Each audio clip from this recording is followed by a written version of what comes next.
নির্বাচন কমিশনের তরফ থেকে বিভিন্ন জেলায় বুথ বিন্যাসের খোঁজ খবর অলরেডি নেওয়া হচ্ছিল। কোন জেলায় কতগুলো বুথ রয়েছে, সেখানে কতজন ভোটার রয়েছেন, সেই সমস্ত তথ্য জানতে চাওয়া হয়েছিল। এবার নির্বাচন কমিশনের তরফ থেকে এটা পরিষ্কার করে দেওয়া হয়েছে জেলার আধিকারিকদের কাছে যে এই বুথ বিন্যাসের রিপোর্ট 25শে ফেব্রুয়ারির মধ্যে তাদের নির্বাচন কমিশনের কাছে জমা দিতে হবে।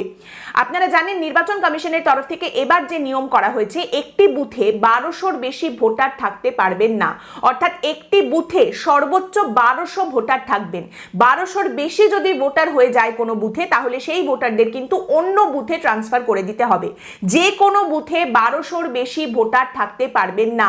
তো এই পরিস্থিতিতে দাঁড়িয়ে প্রত্যেকটা জেলায় কতগুলো বুথ হচ্ছে এবং প্রত্যেকটি বুথে কতজন করে ভোটার থাকছেন, সেই তথ্য কিন্তু নির্বাচন কমিশন চেয়েছিল এবং সেই রিপোর্ট 25শে ফেব্রুয়ারির মধ্যে নির্বাচন কমিশনের কাছে জমা করতে হবে। এবার এটা অত্যন্ত গুরুত্বপূর্ণ একটা বিষয়, এই যে 1200-র বেশি ভোটার থাকবেন না,